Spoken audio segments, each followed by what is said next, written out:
El 28 de octubre del 312, en una llanura al norte de Roma junto al río Tíber, una tarde de combate puso fin a 10 años de la peor persecución religiosa del mundo antiguo. A los 5 meses de esa tarde, la persecución fue abolida permanente y legalmente en todo el Imperio Romano. En 68 años, la fe que había sido declarada ilegal se convirtió en la religión oficial del estado más poderoso de la tierra. Los registros contemporáneos documentan las probabilidades militares. Aproximadamente 40.000 veteranos curtidos contra una fuerza defensora que los historiadores estiman en 75.000 o más. El ejército más pequeño ganó antes del atardecer. El emperador del ejército más grande se ahogó en su propio río. Al final de este video entenderás por qué los historiadores llaman a esto no solo una batalla, sino un eje civilizatorio. El momento que puso al Imperio Romano en el camino de perseguir al cristianismo a construirle un trono. 3 hechos documentados cambiarán tu forma de ver esta historia. Primero, el hombre a quien la historia tildó de tirano pagano, en realidad detuvo la persecución cristiana en sus territorios antes de la batalla. Segundo, la visión milagrosa que supuestamente inspiró al bando ganador es contradicha por las fuentes contemporáneas más tempranas. Tercero, en 2006, los arqueólogos encontraron las insignias imperiales enterradas del perdedor escondidas bajo tierra. El único cetro imperial romano superviviente jamás recuperado, sellado en seda y esperando 17 siglos para ser encontrado. Pero esto es lo que lo hace históricamente fascinante. ¿Por qué el emperador defensor abandonó las murallas que habían derrotado 2 invasiones anteriores? ¿Qué experimentó Constantino realmente la noche antes de la batalla? ¿Por qué el Arco del Triunfo que el Senado construyó 3 años después no contiene simbolismo cristiano? Y cómo una sola tarde en un cruce de río puso en marcha una cadena de consecuencias que todavía resuena en las iglesias de todo el mundo cada domingo. Para entender lo que sucedió en el Tíber el 28 de octubre del 312, debemos empezar donde empieza toda historia romana, con un sistema que se suponía perfecto y el momento en que se rompió.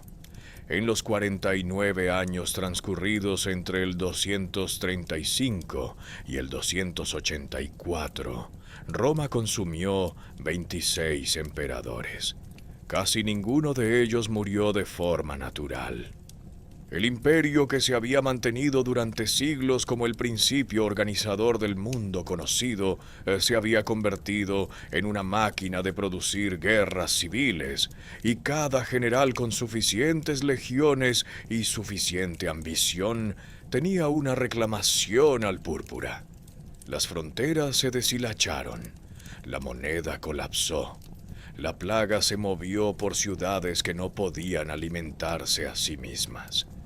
El siglo III no fue simplemente turbulento. Era una civilización en proceso de consumirse a sí misma. Diocleciano cambió eso. Al ascender al poder en el 284, impuso una solución estructural de notable ingenio.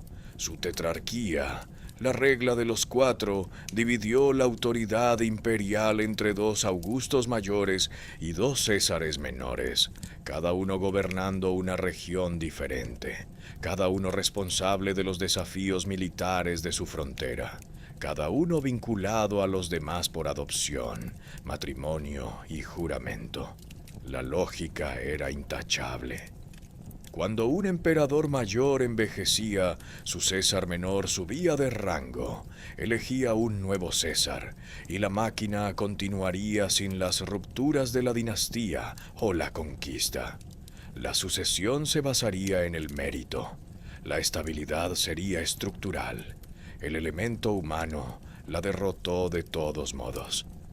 Cuando Diocleciano y su coaugusto Maximiano abdicaron simultáneamente en el 305, la primera abdicación voluntaria de un emperador romano en la historia, sus sucesores designados reorganizaron la tetrarquía y pasaron por alto por completo a los hijos de los emperadores salientes.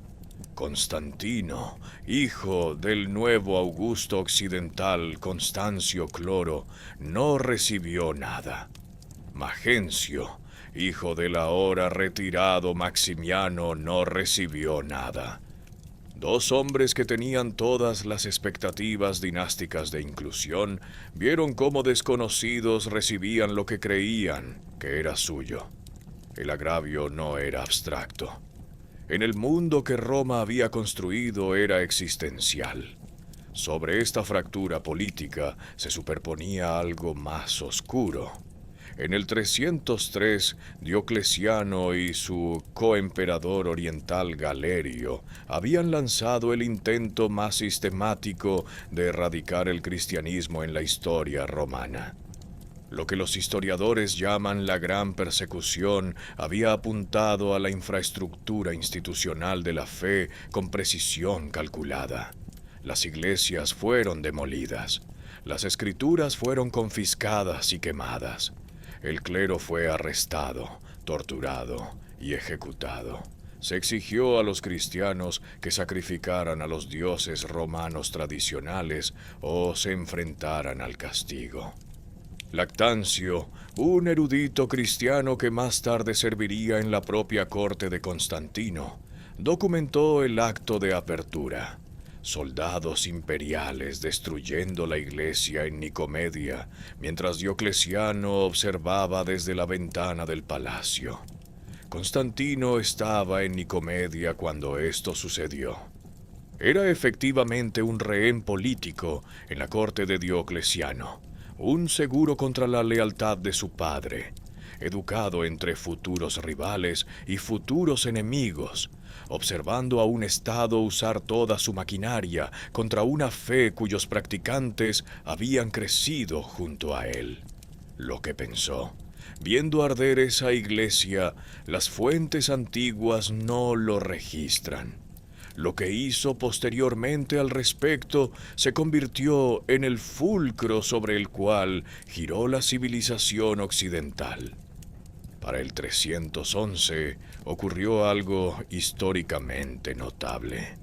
Galerio, el hombre que había sido el principal arquitecto de la Gran Persecución, emitió un edicto de tolerancia desde su lecho de muerte en Serdica.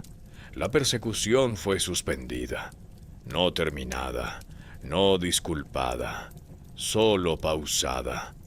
Lactancio interpretó su agonizante enfermedad final como un castigo divino, enmarcándolo con la satisfacción teológica de un hombre que había sobrevivido a lo que estaba describiendo. Pero incluso despojándolo de su interpretación, el hecho permanecía. El mayor asalto imperial al cristianismo no había logrado suprimirlo, y el hombre que lo lanzó lo admitió así en sus últimas semanas. En este mundo, una tetrarquía que ya se fracturaba por las costuras, una comunidad religiosa maltratada pero no quebrada, 4 gobernantes mirándose unos a otros a través de fronteras en disputa. Llegó la primavera del 312 y una decisión tomada en la Galia que lo cambiaría todo. Él no debería haber estado allí. Eso es quizás lo más importante que hay que entender sobre Flavio Valerio Constantino, el hombre que la historia eventualmente llamaría Constantino el Grande, antes de que un solo soldado suyo cruzara los Alpes. Toda su carrera se construyó sobre una base de exclusión. y la energía que lo llevó desde los aposentos de un rehén en Nicomedia hasta las puertas de Roma fue la furia particular de un hombre al que se le había dicho repetida y deliberadamente que el trono no era para él. Las fuentes antiguas sitúan su nacimiento en algún momento entre el 272 y el 285. Los historiadores todavía no están de acuerdo, y la incertidumbre misma habla de lo poco que se consideraban sus orígenes dignos de ser preservados en ese momento. Nació en Naissus, en la provincia romana de Moesia, el territorio de la actual Serbia. Su padre, Constancio Cloro, era un oficial militar que se abría camino hacia arriba a través de la maquinaria imperial. El estatus exacto de su madre Helena, esposa, pareja de hecho o concubina, permaneció ambiguo incluso en la antigüedad, lo que sugería que procedía de fuera de las filas de la seguridad social. Constantino comenzó su vida con conexiones militares y expectativas dinásticas, pero sin la legitimidad indiscutible que habría hecho su camino sencillo. Los años que pasó en la corte de Diocleciano en Nicomedia no fueron meramente educativos. Eran una forma de detención política. El ascenso de su padre requería una garantía de lealtad, y esa garantía tenía rostro humano, su hijo, mantenido cerca de la casa imperial, aprendiendo la maquinaria del imperio desde dentro mientras se le impedía simultáneamente usar ese conocimiento de forma independiente. Sirvió bajo Diocleciano, luego bajo Galerio, y fue considerado un oficial talentoso. También fue considerado, por Galerio en particular, como un problema potencial. Las fuentes antiguas describen a un joven realizando una dramática huida de la corte oriental, cabalgando durante la noche, y en el relato transmitido por Lactancio y cronistas posteriores, lisiando a los caballos de posta en cada estación tras él para evitar la persecución. Los historiadores modernos tratan este detalle con la debida precaución. Tiene forma de leyenda tanto como de registro, pero la realidad subyacente no se discute. Constantino salió del este y se unió a su padre en la Galia, antes de que Galerio pudiera formalizar sus objeciones. Cuando Constancio Cloro murió en Eboracum, la ciudad romana que los britanos llamaban York, el 25 de julio del 306, sus legiones no esperaron al procedimiento imperial. Proclamaron a su hijo Augusto en el acto. Fue un desafío a las reglas de sucesión tetrárquica tan completo que incluso Galerio, que se negó a reconocer el título completo, se vio obligado a reconocer a Constantino con el rango menor de César, concediendo la realidad política mientras registraba la desaprobación oficial. Constantino aceptó el compromiso y comenzó a construir a partir de él. Los 6 años entre York y el puente Milvio fueron años de preparación sistemática. Obtuvo victorias sobre los asaltantes francos y alamanes en el Rin, estableciendo la reputación militar que haría creíble su apuesta italiana. Forjó una alianza con Licinio, el emperador oriental, sellada al ofrecer a su hermana Constancia en matrimonio. Una maniobra diplomática que aisló a su rival del sur. Mantuvo una cuidadosa y deliberada no agresión hacia los otros emperadores, incluso mientras acumulaba fuerza. Y luego, en la primavera del 312, cada asesor que tenía le aconsejó moderación. Sus adivinos, según Eusebio, le dijeron que los presagios eran desfavorables. Sus generales instaron a la cautela. Magencio Tras las murallas aurelianas, con un ejército más grande y un historial defensivo probado, parecía la opción racional para dejar en paz. Constantino cruzó los Alpes de todos modos. Con aproximadamente 40.000 hombres, una cuarta parte de su fuerza total, el resto dejado para vigilar el Rin, se movió hacia el sur en el deshielo de principios de primavera, y nada en la decisión fue cauteloso. Fue la apuesta de un hombre que había calculado que el momento era ahora. Las ventajas eran reales, y la espera le costaría más que el intento. Esto es lo que los libros de historia escritos por los ganadores dicen sobre Magencio, que era un tirano, un perseguidor pagano, un hombre de libertinaje y crueldad, cuya remoción de Roma fue un acto de liberación recibido con alegría popular. Esto es lo que dice la evaluación moderna de Británica, basándose en estudios que han ido más allá de las fuentes constantinianas. Los registros de este período reflejan la propaganda de Constantino. El villano de esta historia fue, en gran parte, un personaje escrito por el hombre que lo derrotó. Marco Aurelio Valerio Magencio nació alrededor del 283, hijo del emperador Maximiano. Estaba conectado a la dinastía por sangre, por un lado, y por matrimonio por el otro. Su esposa, Valeria Maximila, era la hija del emperador Galerio, lo que significaba que el hijo de un tetrarca se había casado con la hija de otro, creando el tipo de malla dinástica que debería haber garantizado su lugar en la sucesión. No garantizó nada. Cuando la tetrarquía se reorganizó en el 305, fue pasado por alto por completo, sin mando militar, sin consulado, ni siquiera el reconocimiento formal que lo habría situado dentro de la estructura de la autoridad imperial. La exclusión fue deliberada.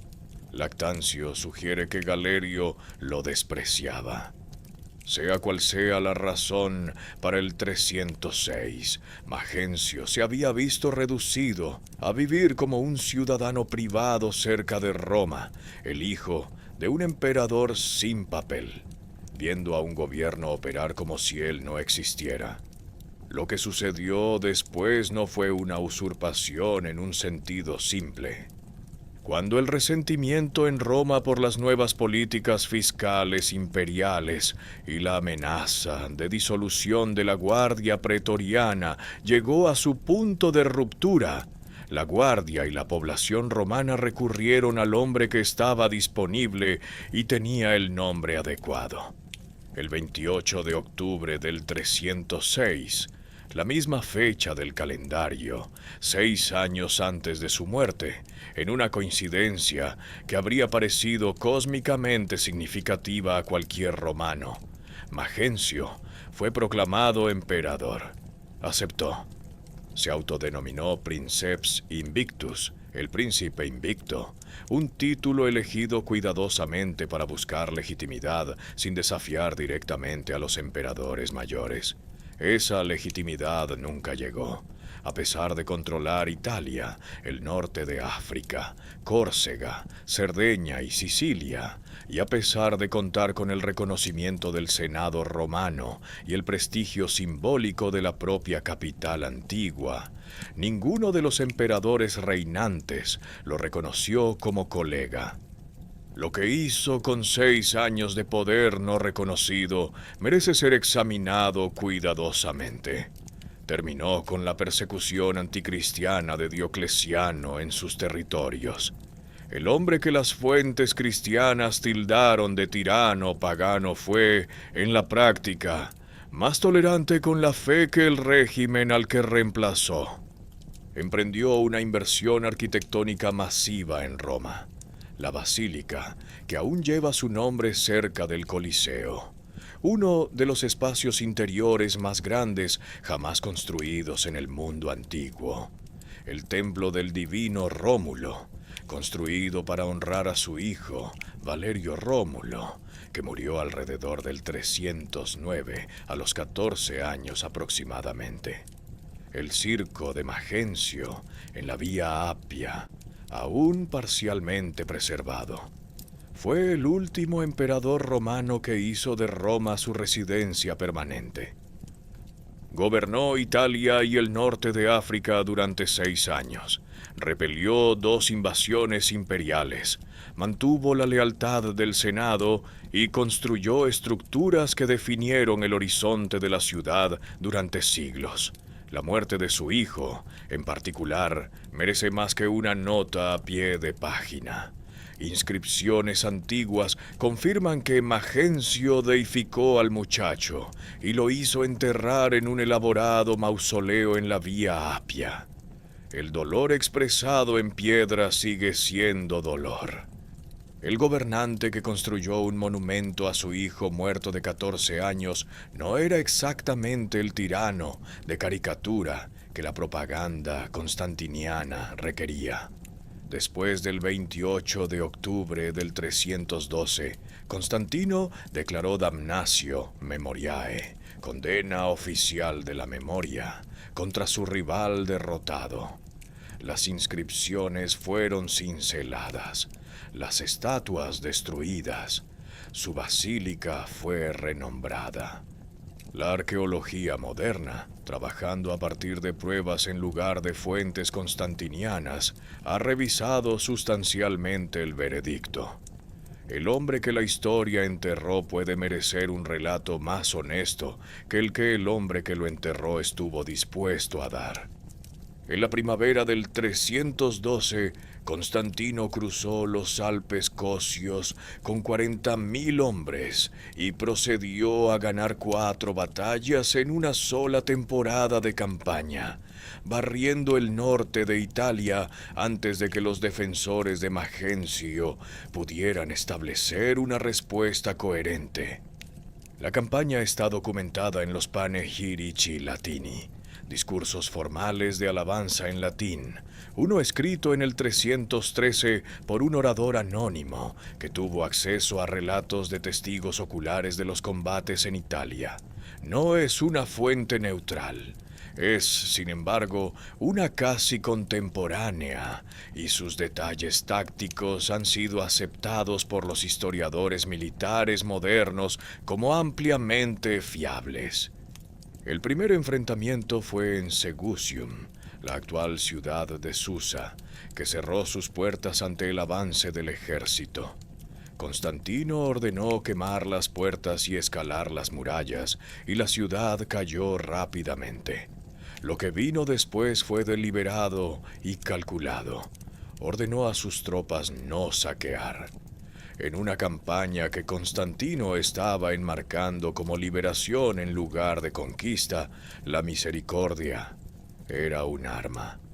Otras ciudades del norte estaban observando. El mensaje era explícito.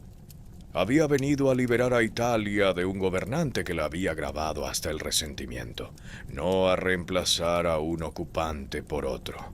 Turín fue diferente. Al acercarse a Augusta Taurinorum, la avanzada de Constantino se encontró con una fuerza de caballería magenciana significativa. Los Clibanarii, los jinetes acorazados superpesados, que se habían convertido en uno de los activos militares distintivos del período. Completamente cubiertos de cota de escamas desde la cabeza hasta el caballo, los Clibanarii estaban diseñados para destrozar las formaciones de infantería mediante la pura masa y el impulso. Ninguna espada convencional podía penetrar su cobertura de forma fiable. El panegirista anónimo registra la respuesta táctica de Constantino. Extendió su centro, permitiendo que la carga de caballería se adentrara en un bolsillo en forma de V, y luego golpeó a los jinetes de los flancos con masas de punta de hierro, aporreando la armadura en ángulos que una espada no podía alcanzar. los Clivanari fueron desmontados, dispersados y destruidos. Turín abrió entonces sus puertas y envió una embajada de felicitación. Otras ciudades del norte siguieron su ejemplo. Milán, Mediolanum, la capital imperial occidental, se abrió sin lucha. Constantino descansó allí con su ejército hasta mediados del verano, reabasteciéndose y consolidándose. Para cuando reanudó el avance a través de Brescia, su fuerza había crecido a medida que se unían soldados capturados y se alistaban reclutas locales. War History Online, basándose en el registro de la campaña antigua, estima que su ejército al acercarse a Roma contaba con aproximadamente 50.000 hombres, algo más grande que su fuerza alpina. El enfrentamiento crucial previo a la batalla fue el asedio de Verona. Protegida en 3 lados por el río Adigio, la ciudad albergaba una fuerza magenciana sustancial bajo el mando de Ruricio Pompeyano, prefecto del Pretorio, el cargo militar más alto de la administración de Magencio y, según todos los relatos, su general más capaz. Constantino envió una fuerza de flanqueo hacia el norte alrededor de la curva del río, mientras mantenía el asedio con su cuerpo principal. Pompeyano reconoció el peligro y convocó refuerzos del sur.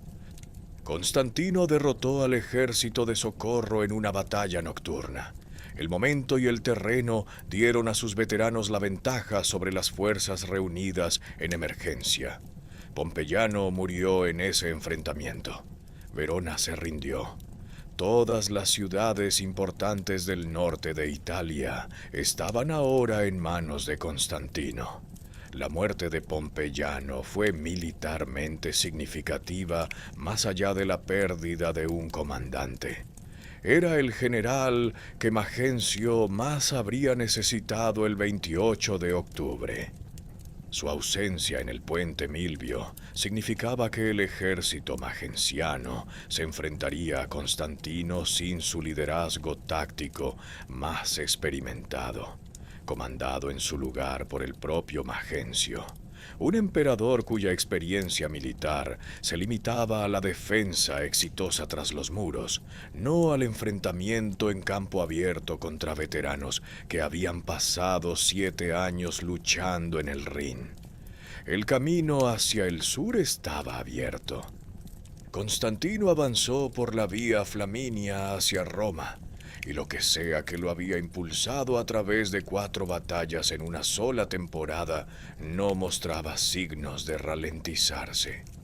Mientras Constantino ganaba batallas en el norte, algo sucedía dentro de Roma que las fuentes magencianas nunca habrían documentado, y las constantinianas documentaron con indisimulada satisfacción.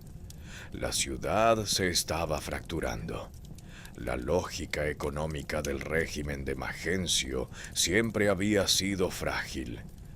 Italia y el norte de África eran su base de recursos, y alimentar, pagar y equipar a un ejército lo suficientemente grande como para disuadir a los emperadores que se negaban a reconocerlo requería una tributación a niveles que la población romana, que históricamente había disfrutado de exenciones que sus homólogos provinciales no tenían, encontraba genuinamente castigadora.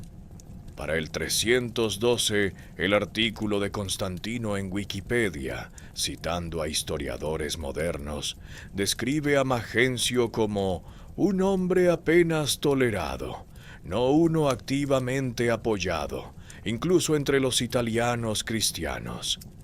El hombre que había llegado al poder en una ola de resentimiento popular contra las políticas fiscales de Galerio había tenido que imponer las suyas propias. La revuelta africana del 308 había empeorado las cosas. Un rival llamado Domicio Alejandro fue proclamado emperador en Cartago, cortando el norte de África, el granero de Roma, la región que alimentaba a la capital del control magenciano. Magencio envió a su prefecto pretorio, Rufio Volusiano, para suprimirla, y Alejandro fue derrotado y ejecutado alrededor del 310. El suministro de grano fue restaurado, pero el episodio había expuesto cuán dependiente era el régimen de una cadena de suministro que no controlaba totalmente, y los impuestos requeridos para pagar la campaña de supresión se habían sumado a los agravios acumulados en la ciudad. La dimensión personal era aún más oscura. El hijo mayor de Magencio, Valerio Rómulo, murió alrededor del 309, a los 14 años aproximadamente. Las inscripciones funerarias y el mausoleo que Magencio construyó en la Vía Apia confirman tanto la profundidad de la pérdida como la determinación del padre de hacerla monumental. Rómulo fue deificado. El templo construido en su memoria cerca del foro romano aún se mantiene en pie.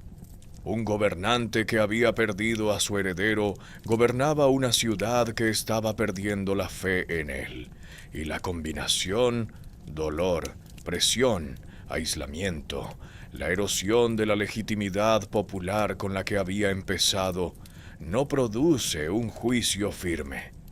Lactancio, escribiendo desde la corte de Constantino con obvio sesgo proconstantiniano, informa lo que puede ser el detalle más revelador de los últimos meses de Magencio. Durante unos juegos de circo celebrando el aniversario de su reinado, la multitud romana se burló abiertamente de él, gritando que Constantino era invencible. El sesgo de la fuente es real y debe ser reconocido. Pero el detalle es coherente con el panorama más amplio que reconstruyen múltiples historiadores. Un gobernante cuyo apoyo se había agotado, gobernando una ciudad cuya paciencia había expirado.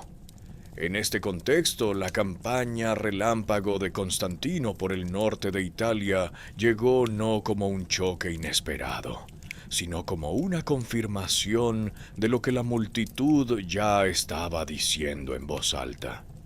Cuando Pompeyano murió en Verona y las ciudades del norte cayeron una a una, Magencio se enfrentó a una elección que sus éxitos anteriores le habían permitido evitar: esperar tras los muros que habían funcionado 2 veces antes o hacer algo diferente. El oráculo le dio la respuesta que necesitaba oír. 3 razones separadas empujaron a Magencio fuera de Roma y a cruzar el Tíber, y cada una, examinada por separado, parece casi razonable. Juntas produjeron el peor despliegue táctico en la historia de un hombre que previamente había mostrado un genuino instinto defensivo. La primera fue la de los libros sibilinos.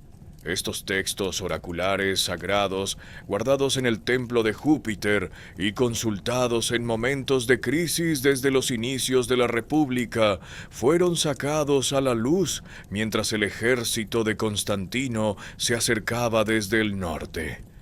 Tanto Lactancio, escribiendo desde el interior de la corte de Constantino, como Zósimo, un historiador pagano que escribió más tarde y sin ningún afecto particular por Constantino, informan de la consulta y su resultado. Que las 2 fuentes coincidan en este detalle es importante. Zósimo no tenía motivos para inventar nada que hiciera que Magencio pareciera piadoso o tonto. La profecía registrada decía que el enemigo de los romanos perecerá. Magencio se interpretó a sí mismo como el protector de Roma y a Constantino como el enemigo. El oráculo, filtrado por la mente de un gobernante que necesitaba desesperadamente seguridad, le dijo que ganaría. La segunda razón fue el calendario. El 28 de octubre del 312 era el sexto aniversario de su propia aclamación como emperador, el Natalis Imperii, el cumpleaños de su reinado. Para cualquier comandante romano entrar en batalla en el aniversario de su nacimiento político era precisamente el tipo de presagio favorable que exigía la tradición militar. Había sido proclamado emperador ese día. No moriría en él. La fecha misma se sentía como una promesa.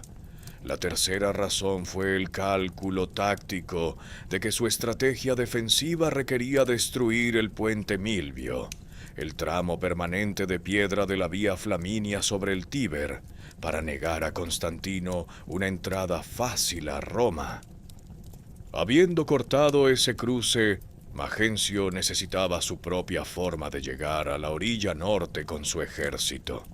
Hizo construir un puente de pontones temporal adyacente al puente de piedra cortado. Su ejército cruzó el Tíber por él y se desplegó en la llanura del norte. El puente, construido para el paso ordenado, no para una retirada masiva de emergencia, quedaba ahora directamente detrás de sus líneas como única ruta de salida. Los analistas militares han debatido este despliegue durante 17 siglos.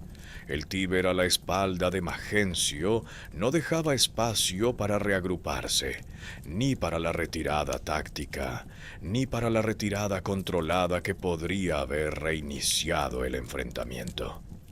Magencio quedó comprometido en el momento en que su último soldado cruzó ese pontón. Toda evaluación moderna identifica este posicionamiento como el error decisivo de la batalla, aunque las fuentes antiguas no explican su razonamiento, y al menos una lectura sugiere que pudo haberlo elegido deliberadamente, para obligar a sus hombres a luchar sin otra opción que la victoria. Ya fuera por exceso de confianza táctica o por una psicología calculada de último recurso, el resultado fue el mismo. Había construido una trampa. Estaba de pie dentro de ella. Para la mañana del 27 de octubre, su ejército estaba al norte del río. El campamento de Constantino estaba en Malborghetto, cerca de Prima Porta. Aún se conservan los restos de un monumento que Constantino construyó más tarde en el lugar.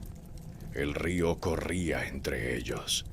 Y entonces, según los relatos que han dado forma a la comprensión de la civilización occidental de lo que siguió, sucedió algo en el campamento constantiniano que ningún historiador ha resuelto plenamente en 17 siglos.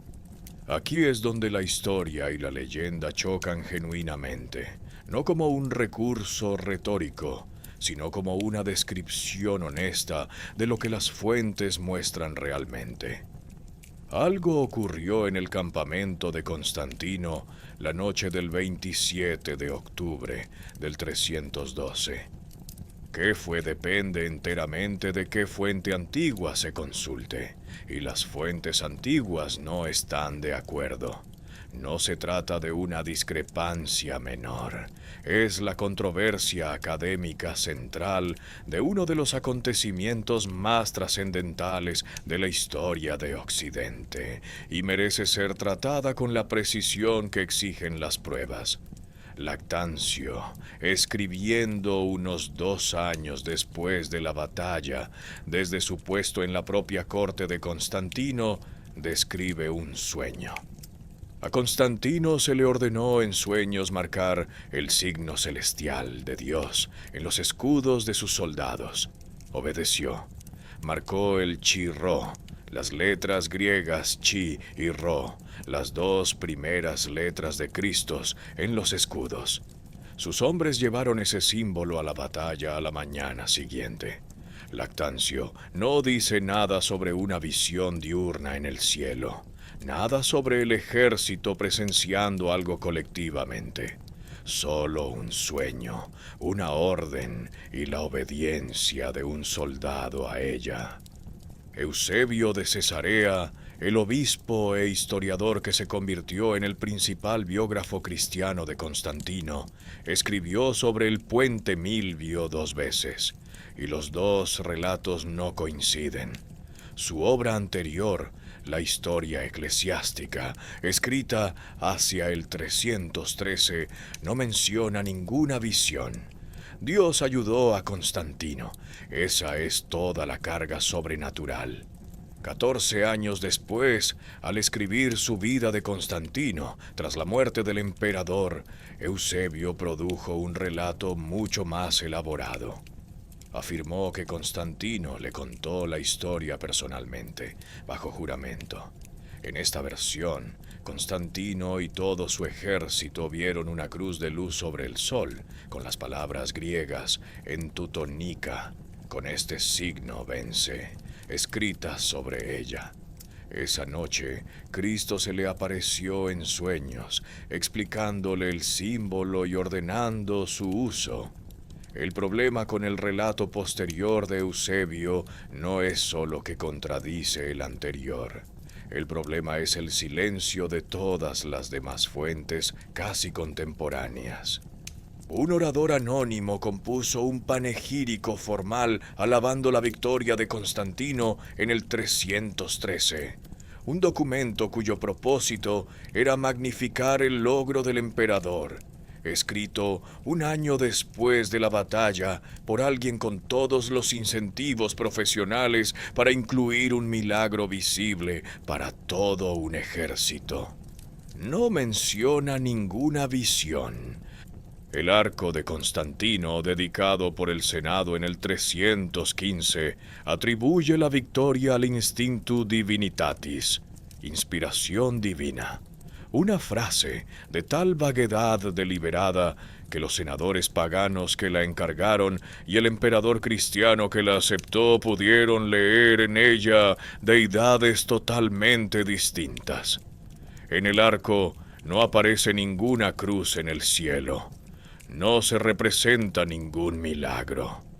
John Julius Norwich, al evaluar las pruebas en su estudio sobre Bizancio, concluyó que la visión pública del cielo nunca ocurrió, que si todo el ejército hubiera presenciado un signo celestial, era inconcebible que ni una sola referencia contemporánea fuera de la Vita Constantini lo mencionara. Pero Norwich también reconoció que Constantino probablemente experimentó, en sus palabras, alguna profunda experiencia espiritual antes de la batalla, y que Eusebio añadió lo que describió suavemente como un suave barniz a una historia que Constantino tal vez ya estaba adornando en sus propios relatos. Una tercera posibilidad ha sido sugerida por estudiosos modernos, un fenómeno óptico natural conocido como halo solar, en el que los cristales de hielo en la atmósfera producen anillos y arcos de luz alrededor del Sol que pueden parecer en forma de cruz bajo ciertas condiciones. Tanto si la experiencia fue sobrenatural, natural o retrospectiva, la consecuencia militar fue la misma. Los soldados de Constantino fueron a la batalla a la mañana siguiente con un nuevo símbolo en sus escudos. Lo que creyó Constantino, estando en aquel campamento la noche del 27 de octubre, nadie puede decirlo con certeza. Lo que sí está documentado es lo que ocurrió al amanecer, 28 de octubre del 312. El amanecer. Lo que sea que hubiera pasado en el campamento constantiniano la noche anterior, su resultado era visible en el escudo de cada soldado. Según Lactancio, que escribió a los 2 años de los hechos que describe, el chirró, el monograma de Cristo, las 2 primeras letras de Cristos en griego, había sido marcado en los escudos del ejército de Constantino antes de que comenzara la batalla. Para sus soldados paganos, el símbolo podía ser simplemente una nueva marca de unidad, un emblema más entre los muchos que portaban las legiones romanas. Para sus soldados cristianos, una minoría, pero disciplinada y motivada, era algo mayor. Para las fuerzas magencianas desplegadas al norte del Tíber, ver avanzar a un ejército bajo un símbolo desconocido era algo con lo que no se habían topado antes. El choque inicial no se produjo en el puente Milvio. Esta distinción es importante y la geografía lo exige. El combate decisivo ocurrió en la llanura al norte del puente, en un lugar que las fuentes antiguas llaman Saxa Rubra, Rocas Rojas, a menos de 10 millas de las murallas de Roma. El puente Milvio no fue la batalla, fue la catástrofe que siguió. La caballería de Constantino fue la primera en moverse. Todas las fuentes antiguas importantes, Lactancio, Eusebio, Zósimo, el panegirista anónimo, coinciden en que el choque de caballería fue la fase inicial y la reconstrucción de la batalla de War History Online, basándose en este consenso, señala que Constantino comandó personalmente una de las alas de caballería y dirigió la carga. No dirigía desde una posición de seguridad.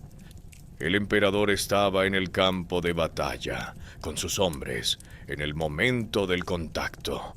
La caballería gala que Constantino había forjado en la frontera del Rin era más rápida y móvil que los jinetes pesados de Magencio, y considerablemente mejor adaptada al terreno de Saxa Rubra que los Clivanari, que ya habían sido derrotados decisivamente en Turín.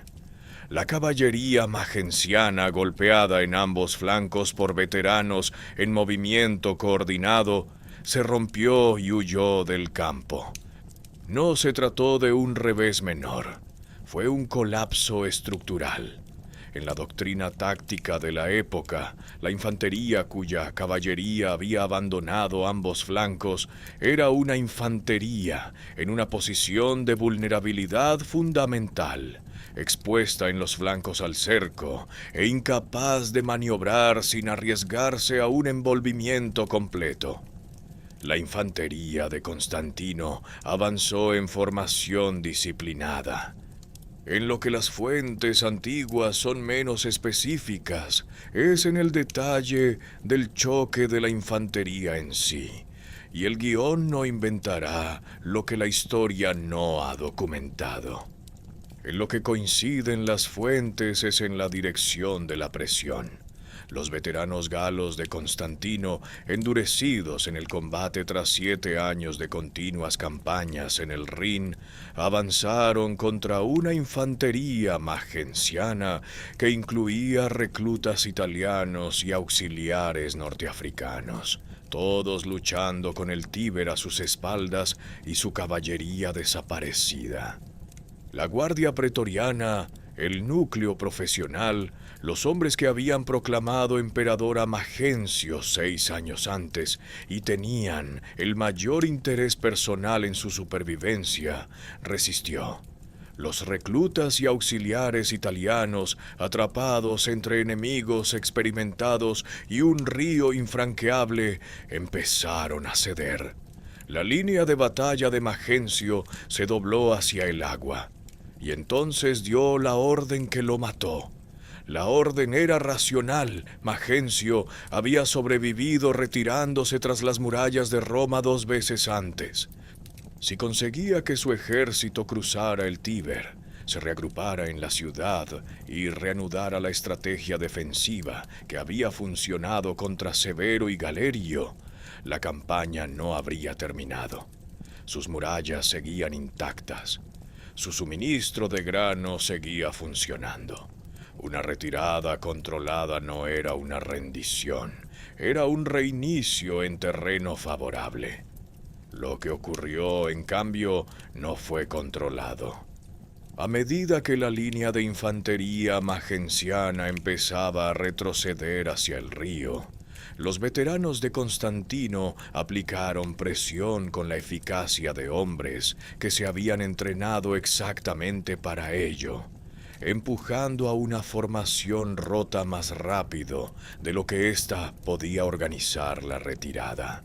El ejército se canalizó hacia el único punto de cruce, el puente de pontones temporal junto a las ruinas del tramo de piedra cortado.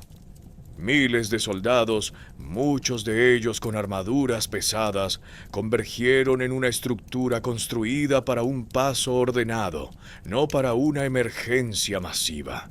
Los hombres de Constantino, según todas las fuentes principales, causaron numerosas bajas a la fuerza en retirada, mientras ésta se comprimía hacia el agua. El puente de pontones se derrumbó. Todas las fuentes coinciden en ello. El mecanismo físico no está documentado con precisión. Si se trató de un fallo estructural bajo el peso concentrado, de un sabotaje deliberado por parte de las fuerzas de Constantino o del efecto catastrófico de los soldados aterrorizados que se agolpaban en ambos extremos simultáneamente. Lo que sí está documentado, y lo que el arco de Constantino representa en el relieve esculpido en piedra de su friso sur, que aún se alza hoy cerca del Coliseo, es el resultado. Soldados en el Tíber, el puente cortado, los moribundos y los ahogados visibles desde ambas orillas. Magencio estaba entre ellos. Lactancio registra el momento con la brevedad de un hombre que lo consideraba merecido. El puente a su espalda estaba roto. El emperador, que había cimentado su poder en 2 defensas exitosas tras un río, cayó en ese río y no volvió a salir. Las fuentes antiguas ofrecen 2 versiones del momento exacto. Fue empujado desde el puente por la presión de los soldados despavoridos que tenía detrás, o intentó cruzar a nado y se hundió bajo el peso de su armadura. La armadura ceremonial del emperador, la que llevaba un gobernante al presentarse ante su ejército, no estaba diseñada para nadar. Tenía unos 29 años. La guardia pretoriana, los soldados profesionales que habían ocupado el centro del poder magenciano desde el 28 de octubre del 306, protagonizó lo que Zósimo describe como una última resistencia al norte del río. Su frase capta la lógica de la misma con una claridad terrible. Lucharon, escribió, desesperados por el perdón. Eran los hombres más íntimamente identificados con el emperador derrotado, la unidad cuya proclamación había dado comienzo a su reinado. Ya fuera por disciplina profesional, por el cálculo de que la rendición no ofrecía mejores posibilidades que la resistencia, o por algo que merece ser llamado valor, el resultado fue el mismo. La institución que Augusto César había fundado para custodiar la persona del emperador y que durante 3 siglos había encumbrado y destituido emperadores según sus propios intereses, fue destruida en una tarde en un cruce de río a las afueras de Roma. Algunos historiadores militares modernos, entre ellos el cuidadoso análisis publicado en el blog Graphic Firing Table, señalan que las fuentes, incluido el propio Zósimo, no son del todo específicas sobre los últimos momentos precisos de la Guardia, y que el relato de la heroica última resistencia hasta el último hombre puede contener más elaboración que documentación. Lo que no se discute es la consecuencia. La Guardia dejó de existir como entidad militar. Constantino disolvió lo que sobrevivió en cuestión de días. La batalla del puente Milvio terminó antes del atardecer del 28 de octubre del 312. La batalla, por lo visto, fue la parte más pequeña de la historia. Constantino entró en Roma el 29 de octubre. La batalla se había librado el día anterior. Entre esas dos fechas, en las horas de una noche de octubre junto a un río lleno de muertos acorazados, se estaba decidiendo la forma del milenio siguiente, sin que ninguno de los presentes comprendiera plenamente lo que había sucedido. Lo primero fue el cuerpo. Las tropas de Constantino recuperaron a Magencio del lodo del Tíber la mañana después de la batalla. Para poner fin a cualquier duda sobre lo ocurrido, cualquier rumor de que el emperador había escapado, cualquier esperanza entre sus partidarios de que el régimen continuaba, Constantino ordenó que el cuerpo fuera decapitado. La cabeza fue montada y paseada por las calles de Roma, mientras Constantino hacía su entrada ceremonial en la ciudad.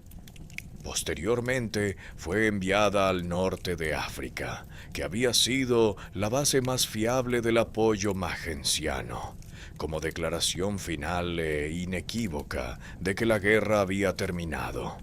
El Adventus, la llegada ceremonial que en la antigüedad tardía había adquirido el peso de un triunfo militar, trajo a Constantino a través de una ciudad que lo recibió con lo que las fuentes describen como júbilo popular. La población que se había burlado de Magencio en los juegos de circo, que había soportado años de tributación punitiva para financiar una maquinaria militar que defendía a un hombre en el que habían dejado de creer, salió a saludar a su conquistador. Tanto si esa bienvenida fue un alivio genuino, pragmatismo político o una mezcla de ambos, las fuentes antiguas, incluidas las hostiles a Constantino, no registran una resistencia significativa. Entonces Constantino hizo algo que Roma notó. Según la tradición romana, un general que entraba en la ciudad en triunfo subía a la colina del Capitolio y ofrecía un sacrificio en el templo de Júpiter, la deidad suprema del Estado romano, el patrón divino del poder romano desde la República. Constantino no lo hizo. Todas las fuentes importantes confirman su ausencia. No realizó ningún sacrificio público en el templo de Júpiter. Aceptó la bienvenida de la ciudad, se reunió con el Senado y dejó sin cumplir la obligación religiosa más significativa de la colina del Capitolio. En una cultura que leía significados políticos en cada gesto ceremonial, la omisión no fue invisible. El Senado, navegando el mismo momento desde un ángulo diferente, encargó el arco de Constantino, terminado en el 315, que aún se alza hoy cerca del Coliseo, e inscribió en él una frase de notable habilidad política. La victoria se atribuyó al Instinctu Divinitatis, inspiración divina, no a Júpiter, no al dios cristiano, solo a la divinidad, sin especificar, disponible para que cada espectador la llenara con la deidad que su convicción privada le proporcionara. Los senadores que redactaron esa inscripción estaban, a su manera, gestionando una transición que veían venir, pero que aún no podían describir del todo. El otro acto significativo de Constantino fue institucional y permanente. Disolvió formalmente la Guardia Pretoriana, la unidad que Augusto César había establecido como tropa doméstica del emperador en el 27 a.C., y que había custodiado, manipulado, asesinado y elevado a emperadores durante 300 años. Los pretorianos individuales fueron dispersados a unidades fronterizas, su experiencia militar repartida por los confines del imperio, donde podía ser útil y no peligrosa. El Castra Praetoria, su cuartel fortificado en el sector noreste de Roma, fue parcialmente demolido. En su lugar, Constantino estableció los Palatini y las Scholae, nuevas unidades de guardia leales a su persona y no a la tradición institucional de la propia guardia. 300 años de la guardia, terminados por decreto en las semanas posteriores a una sola tarde de batalla.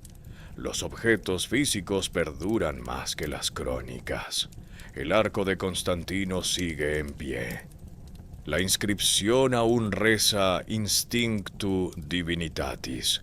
El friso sur todavía representa a los soldados ahogándose en el Tíber junto a un puente cortado, tallado en relieve de piedra por artesanos que trabajaban 3 años después del suceso que representaban. Cuando las fuentes escritas no coinciden, cuando Lactancio y Eusebio se contradicen, cuando el pagano Zósimo cuenta una historia diferente a la del panegirista cristiano, el arco sigue ahí, diciendo exactamente lo que el Senado decidió decir en el 315, a disposición de cualquiera que camine hacia el lado este del Coliseo y mire. Lo que dice el arco es deliberado.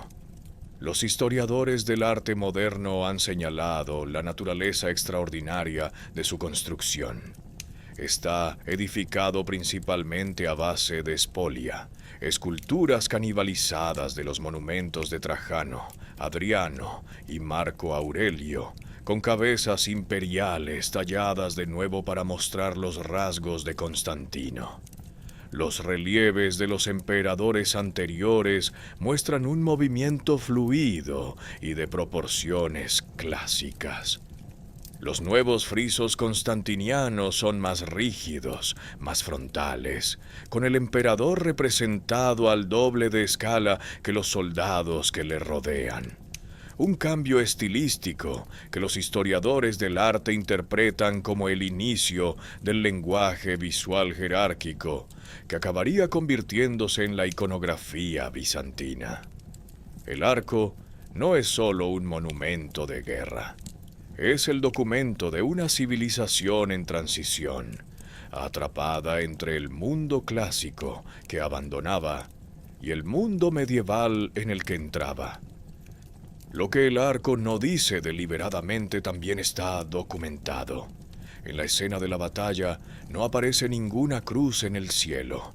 En la inscripción dedicatoria no aparece ningún chirro.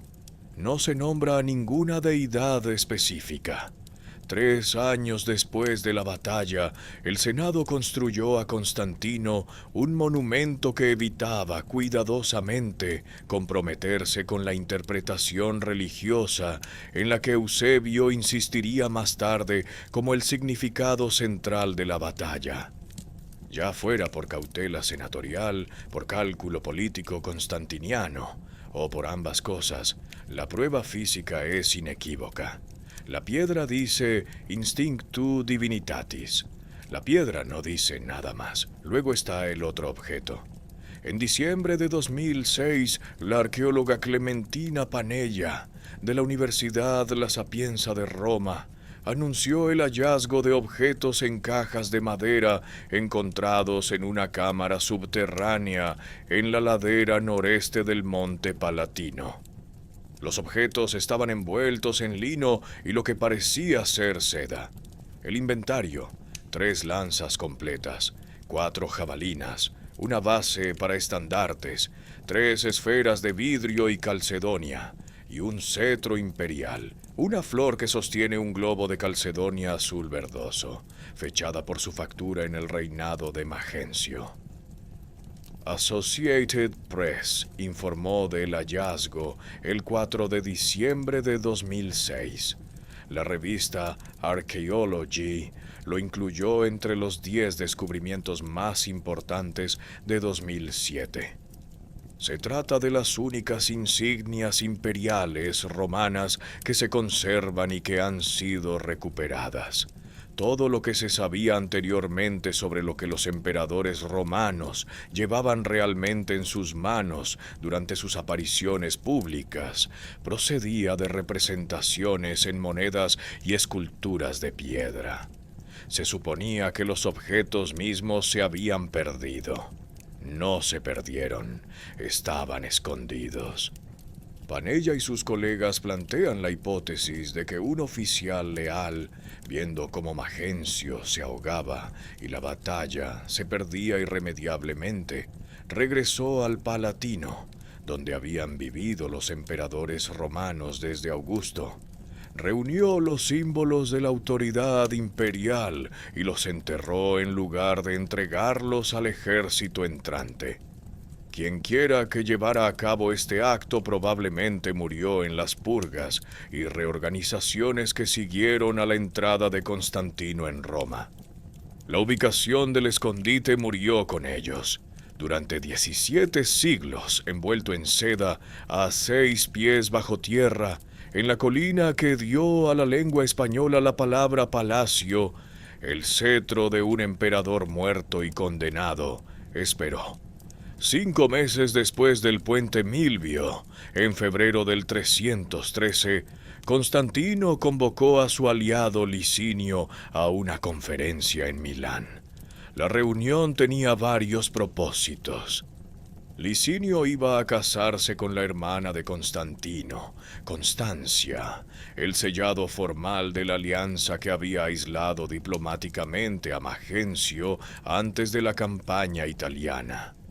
Había asuntos militares orientales que coordinar, y estaba la cuestión de la política religiosa en todo el imperio, que se encontraba en un estado desgestionado desde que el edicto de tolerancia de Galerio, en su lecho de muerte, en el 311, suspendiera técnicamente la gran persecución sin ponerle fin formalmente ni abordar sus consecuencias. Lo que surgió de Milán se ha llamado Edicto de Milán desde entonces, aunque los estudiosos señalan con cierta precisión que técnicamente fue una carta conjunta o rescripto, en lugar de un edicto imperial, emitido por Licinio a los gobernadores de las provincias orientales en junio del 313. El texto ha sobrevivido porque tanto Lactancio como Eusebio conservaron copias de forma independiente. Los dos hombres que no estaban de acuerdo en casi nada respecto a Constantino coincidieron en la importancia de preservar este documento. Vale la pena detenerse en el lenguaje del texto. Concedía a todas las personas libertad para adorar a la deidad que les plazca. No al Dios cristiano específicamente, no al cristianismo como fe preferida, a todas las deidades, a todas las personas. El documento hablaba de esperar que cualquier divinidad que resida en los cielos sea benévola y propicia para nosotros y para todos. La formulación es pluralista, deliberadamente, abarcando todo el espectro teológico del mundo romano tardío. El Edicto de Milán es un documento de tolerancia religiosa, no de establecimiento religioso, y sin embargo, sus consecuencias para los cristianos específicamente fueron transformadoras. Las comunidades eclesiales que el Estado romano había tratado como asambleas ilegales eran ahora entidades corporativas reconocidas con personalidad jurídica.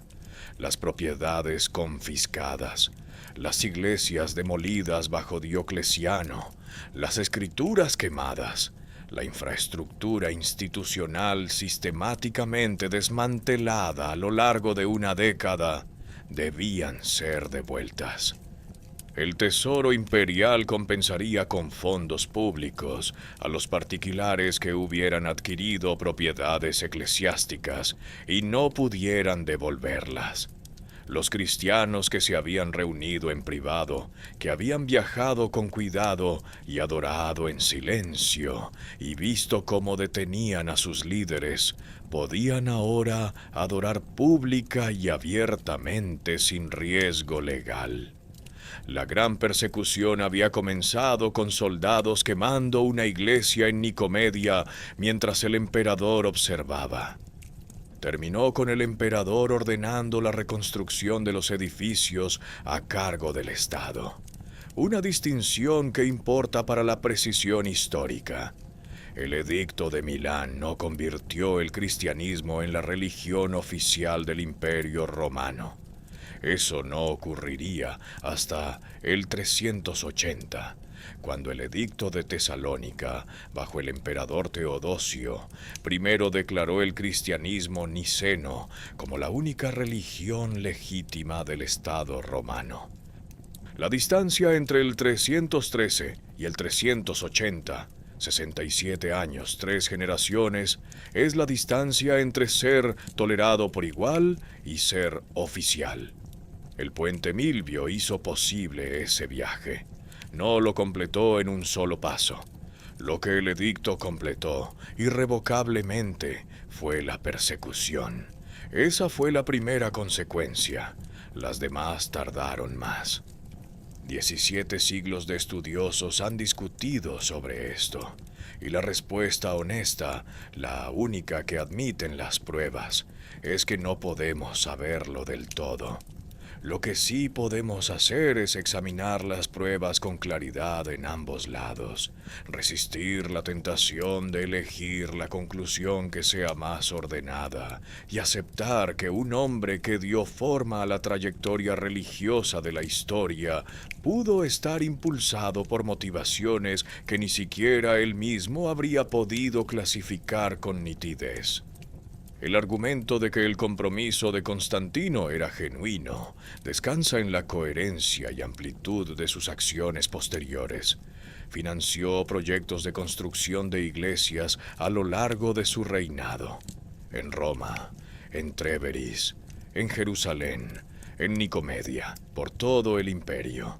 Concedió al clero cristiano exenciones fiscales y autoridad legal que lo situaban en una posición privilegiada con respecto a otros funcionarios religiosos.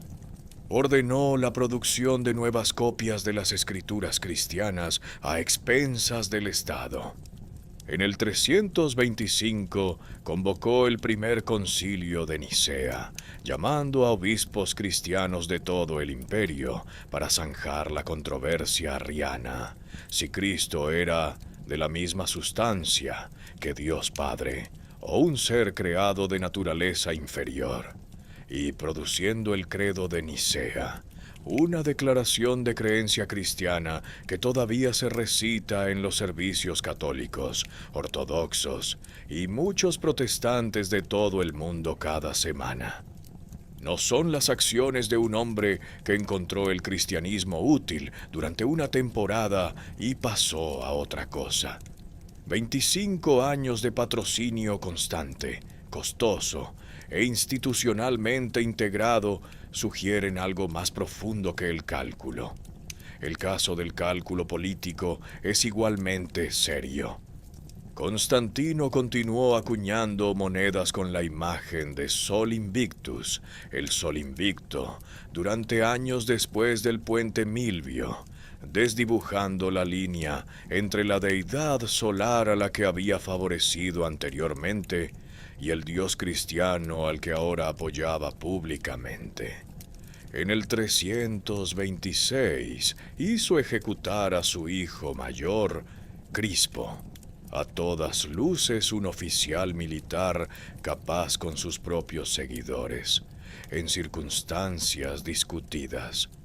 Semanas después, su esposa Fausta murió en circunstancias tan extrañas que las fuentes antiguas no lograban ponerse de acuerdo sobre si se trató de una ejecución, un suicidio o un accidente. Las motivaciones que subyacen a ambas muertes siguen siendo verdaderamente oscuras para los historiadores modernos. Sea, lo que las impulsó no fueron los actos de un hombre cuya conversión religiosa hubiera suavizado su crueldad. Fue bautizado en su lecho de muerte en el 337, administrado por un obispo arriano, la facción teológica cuya subordinación de Cristo a Dios Padre su propio concilio de Nicea había declarado herética. El bautismo tardío era común en el siglo IV. El retraso preservaba el perdón de los pecados posteriores al bautismo, pero la elección de un obispo arriano introdujo su propia ironía. El emperador que había presidido la condena de Nicea al arrianismo terminó su vida recibiendo su sacramento. Los historiadores modernos, tal como EBSCO Research Starters sintetiza el campo, tienden a concluir que Constantino no fue ni un cínico fabricador ni un santo directo. Fue un operador político sofisticado que comprendió que la red de comunidades disciplinadas y organizadas del cristianismo en todo el imperio era una herramienta extraordinaria para la cohesión imperial. Y fue también, al parecer, un hombre que creyó genuinamente que tenía una deuda con el Dios cristiano desde el 28 de octubre del 312. En el mundo antiguo estas dos cosas no eran contradicciones. La fe y la política vivían en la misma casa.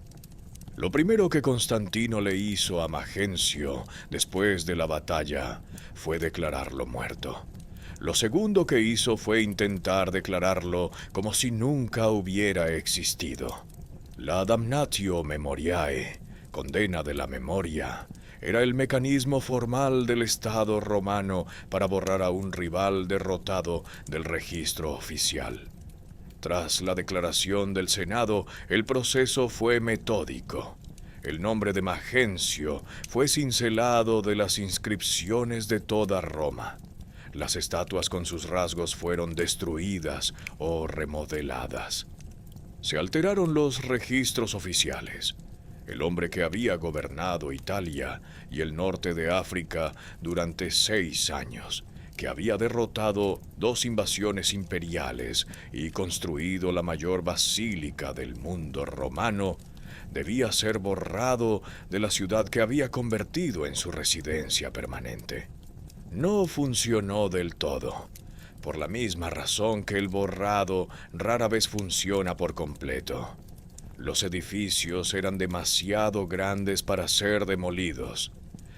La Basílica de Magencio, la enorme estructura abovedada que había comenzado cerca del Coliseo, uno de los grandes espacios interiores del mundo antiguo, fue terminada por Constantino.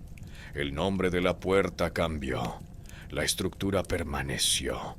Lo que los visitantes ven hoy cerca del foro romano, los macizos arcos rotos que definen ese sector de la ciudad antigua, es la arquitectura de Magencio, terminada en nombre de Constantino. El templo del divino Rómulo, construido para honrar al muchacho muerto que era también un hijo, fue reutilizado. El circo de Magencio en la Vía Apia, donde se celebraban carreras y donde aún se alza el mausoleo de su hijo, sobrevivió tanto al hombre como a su condenador. Los historiadores modernos, trabajando a partir de la arqueología y leyendo las fuentes antiguas con la debida conciencia de sus sesgos, han revisado sustancialmente el veredicto. Británica lo afirma llanamente. La caracterización de Magencio como un tirano brutal refleja la propaganda de Constantino. Ancient History Sites, basándose en estudios recientes, señala que Magencio permitió más latitud religiosa a los cristianos de lo que se creía anteriormente. El hombre condenado por las fuentes cristianas por paganismo había en la práctica terminado la persecución en sus territorios antes de la batalla que convirtió a Constantino en su vengador. La ironía cala tan hondo que resulta incómoda. Y luego está el tesoro del Palatino. Alguien que sirvió a Magencio, un oficial, un funcionario de la casa, un hombre cuyo nombre no conservan las fuentes antiguas, vio cómo el emperador se ahogaba y la batalla terminaba y tomó una decisión. Fue al Palatino, reunió los símbolos de la autoridad imperial, el cetro, las lanzas, los estandartes, las esferas que representaban el globo del imperio. Los envolvió en seda y lino.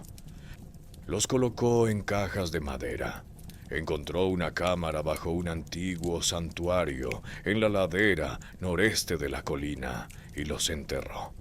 Luego desapareció de la crónica histórica, o salió de ella por completo, probablemente consumido por las reorganizaciones y purgas que siguieron a la entrada de Constantino en Roma. En diciembre de 2006, el equipo de Clementina Panella encontró las cajas. 17 siglos después del entierro anónimo, el cetro de un hombre cuya memoria había sido oficialmente condenada volvió a la luz, envuelto en los restos de la seda, en la colina que dio a la lengua española su palabra para los edificios donde viven los gobernantes. La historia enterró a Magencio, la arqueología lo desenterró. El edicto de Milán fue un principio, no un final. La distancia entre legalmente tolerado y religión oficial del Estado es de 67 años, 3 emperadores y una disputa teológica que estuvo a punto de desgarrar al mundo cristiano. Constantino derrotó a su último rival en el 324. Licinio, el cosignatario del edicto de Milán, que se había casado con la hermana de Constantino en aquella misma reunión de febrero del 313, había pasado la década intermedia en una relación con Constantino que se deterioró de la alianza a la Guerra Fría y al conflicto abierto. Las batallas finales en Adrianópolis y en Crisópolis en el 324 dejaron a Licinio derrotado y posteriormente ejecutado. Constantino se convirtió en el único gobernante del Imperio Romano, Oriente y Occidente, desde Britania hasta Mesopotamia, por primera vez desde Diocleciano. El hombre aclamado por las legiones británicas en York en el 306 gobernaba ahora el mundo. Utilizó esa autoridad para convocar un concilio.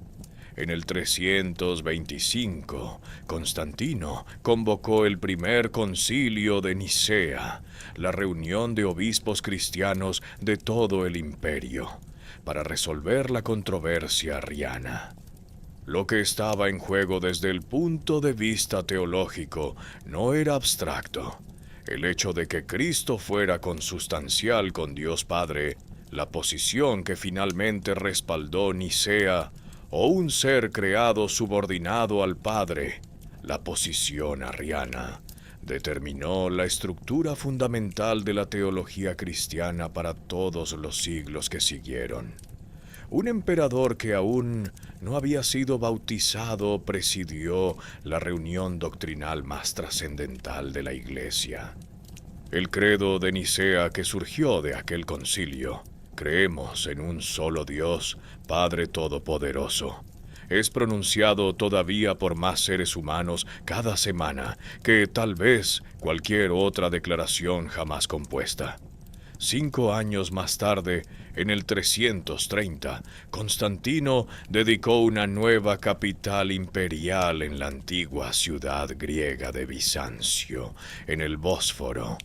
La llamó Constantinopla, la ciudad de Constantino. Fue diseñada como una capital cristiana que mantenía la forma clásica romana. Amplias avenidas, monumentos públicos, maquinaria administrativa, pero con iglesias en lugar de templos como arquitectura religiosa organizadora.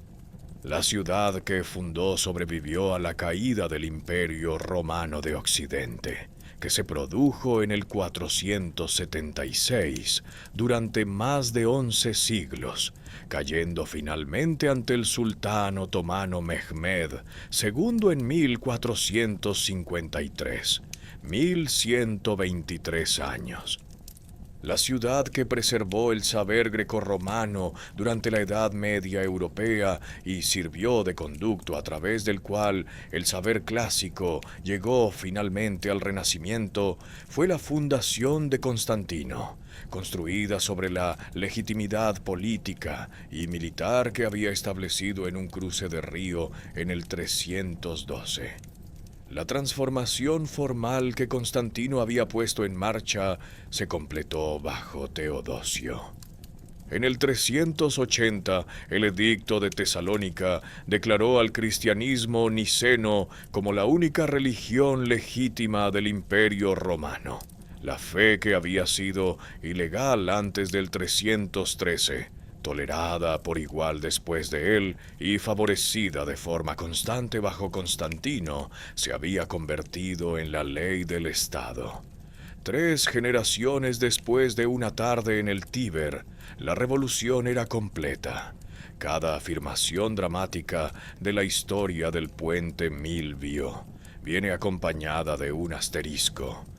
No porque la historia esté inventada, no lo está, sino porque las fuentes están tan profundamente condicionadas por las perspectivas de las personas que las escribieron, que separar la realidad de la defensa requiere un esfuerzo constante y cuidadoso.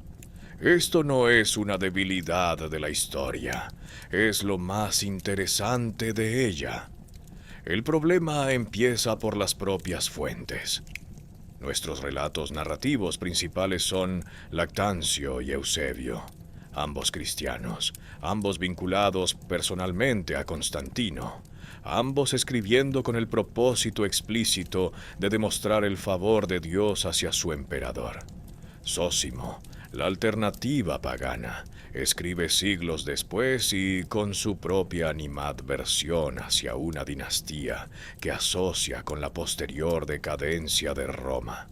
Los panegirici latini, los discursos oficiales de alabanza en latín, son documentos de defensa por definición. No existe ningún relato contemporáneo neutral del puente Milvio. Todos los testigos supervivientes tenían algo que ganar con el resultado. La controversia sobre la visión cristaliza el problema. Lactancio describe un sueño, una orden privada y personal, nunca presenciada por nadie más, comunicada en un plazo aproximado de 2 años. El primer relato de Eusebio, escrito en el 313, no describe visión alguna. El segundo relato de Eusebio, escrito tras la muerte de Constantino, describe un milagro público presenciado por todo un ejército. Un orador anónimo en el 313, que escribió un elogio oficial de la victoria de Constantino con todos los incentivos para incluir un milagro si hubiera ocurrido alguno, no mencionó nada. El arco de Constantino 3 años después de la batalla decía Instinctu Divinitatis y no nombraba a ningún dios. Las pruebas de la visión del cielo son tardías, singulares, crecientes y sospechosamente ausentes de las fuentes más próximas. Las pruebas de algún tipo de experiencia personal, un sueño, una decisión, un compromiso adquirido en el campamento la noche anterior, son más amplias y coherentes. Los historiadores, tal como resume Británica en su tratamiento de la controversia sobre la visión, llevan discutiendo sobre esto desde el siglo IV. El debate sigue abierto. La cuestión de Magencio representa un tipo diferente de problema de fuentes. Él perdió. En el mundo antiguo, perder significaba que tu historia la contaba el ganador. El relato del tirano, la crueldad, el libertinaje, El exceso pagano procede casi en su totalidad de fuentes constantinianas que tenían razones estructurales para justificar la invasión como una liberación y no como una guerra civil. La erudición académica de Oxford, la británica y el análisis arqueológico moderno han avanzado hacia una rehabilitación sustancial. Un gobernante de auténtica ambición arquitectónica, una verdadera competencia administrativa en circunstancias difíciles y una política religiosa demostrablemente más tolerante que la que sugiere su retrato propagandístico. La rehabilitación no es completa, no era un inocente, pero es seria, y el guión que cuente esta historia con honradez tiene que contarla. La cuestión más profunda, si la conversión de Constantino fue sincera, política o algo que desafía la distinción, puede ser la más permanentemente insoluble. Las pruebas apoyan ambas lecturas. Los estudiosos que han dedicado su carrera a ello discrepan sinceramente. La posición más honesta sigue siendo la que ofrece la síntesis de la historiografía moderna de EBSCO.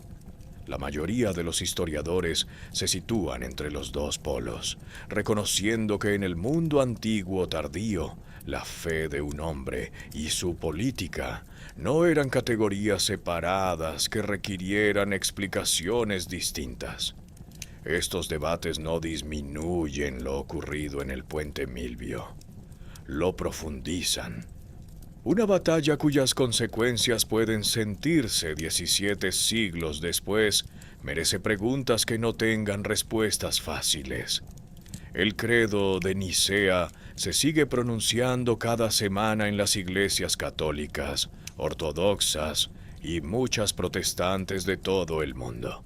Las palabras se fijaron en un concilio que Constantino convocó en el 325, hecho posible por la autoridad política que estableció en un cruce de río en el 312. Más seres humanos han recitado ese credo a lo largo de más siglos de los que han pronunciado casi cualquier otra declaración jamás compuesta. Sigue vivo. La batalla que lo hizo posible tiene 17 siglos de antigüedad. El principio central del Edicto de Milán, que el Estado no debe obligar a la conciencia religiosa privada, que todas las personas merecen la libertad de seguir la religión que cada uno desee, no se inventó en el 313.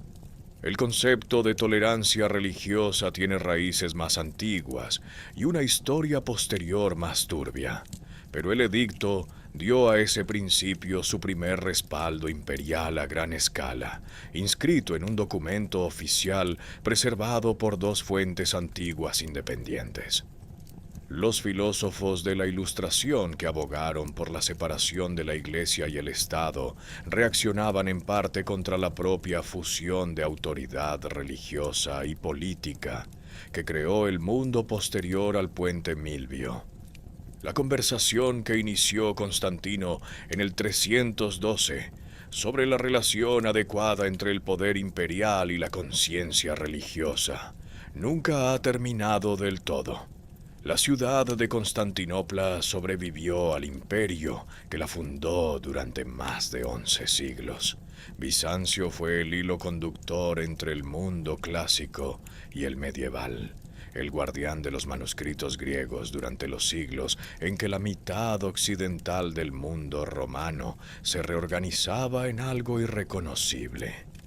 Los eruditos renacentistas de la Italia del siglo XV, que redescubrieron el saber clásico, trabajaron en gran parte a partir de textos conservados en las bibliotecas bizantinas. La Roma de Miguel Ángel y la Florencia de Leonardo tienen una deuda indirecta pero rastreable con una ciudad fundada en el 330 por un hombre cuya legitimidad política comenzó en el Tíber.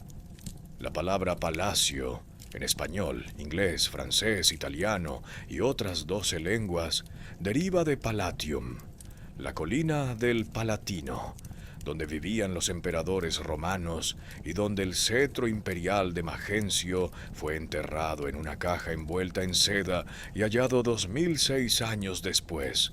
El lenguaje transporta la historia en su etimología. Cada vez que alguien utiliza la palabra palacio en cualquiera de esas lenguas, está invocando a varios niveles de distancia la colina donde los símbolos de un emperador fueron ocultados por una mano leal que la historia no se molestó en nombrar. El propio Puente Milvio aún existe. El Ponte Milvio cruza hoy el Tíber en Roma, algo remodelado respecto a su forma antigua, y es popular entre turistas y romanos. El lugar donde se derrumbó el puente de Pontones, donde se ahogó Magencio, donde la Guardia Pretoriana protagonizó su última resistencia, es accesible. Roma está construida sobre su propia historia, y la historia del 28 de octubre del 312 está bajo los pies de la ciudad. Lo que la batalla decidió, al final, no fue simplemente quién gobernaría el Imperio Romano de Occidente durante los 12 años siguientes, hasta que Constantino derrotara a Licinio y lo gobernara todo. Lo que decidió fue el rumbo que tomaría una civilización durante al menos un milenio, probablemente más. La fe que había sobrevivido a las catacumbas salió a la luz del día. La fe que había visto arder sus iglesias las vio reconstruidas a expensas del Estado. La fe cuyos fundadores habían sido ejecutados por el Estado encontró un emperador que convocaría a sus líderes a concilios y grabaría su símbolo, por muy ambiguamente, por muy cuidadosamente que fuera, en los escudos de sus soldados. La historia rara vez ofrece momentos claros de antes y después. El puente Milvio es uno de ellos. El arco de Constantino sigue en pie cerca del Coliseo, entre el antiguo foro y el comienzo de la Vía Sacra, el camino donde se habían celebrado los triunfos romanos durante siglos. La inscripción Instinctu Divinitatis sigue siendo legible. El friso sur todavía muestra a los soldados en el Tíber, el puente cortado. La catástrofe final de la batalla, plasmada en piedra que ha sobrevivido a todas las personas que participaron en ella y a la mayor parte del mundo en el que habitaron. Constantino cruzó el Tíber el 29 de octubre con unos 50.000 veteranos y la cabeza de su rival derrotado en una pica. Entró en una ciudad que había estado esperando a que alguien la liberara de su propia ansiedad. Se saltó el sacrificio en el templo de Júpiter.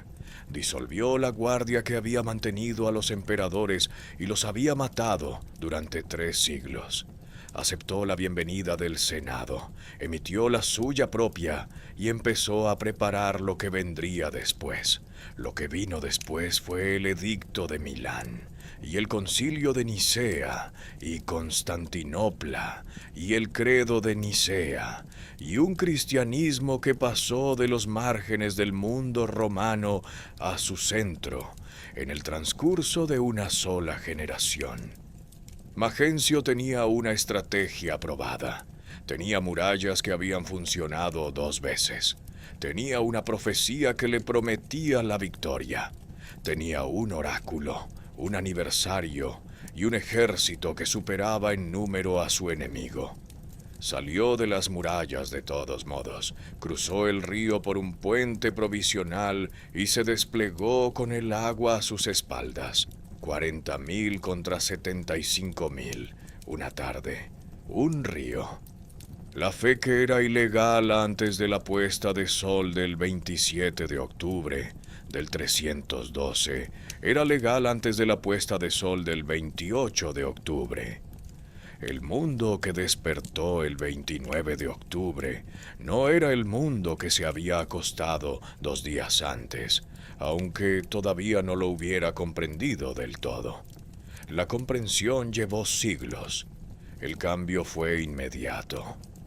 La historia funciona a veces así.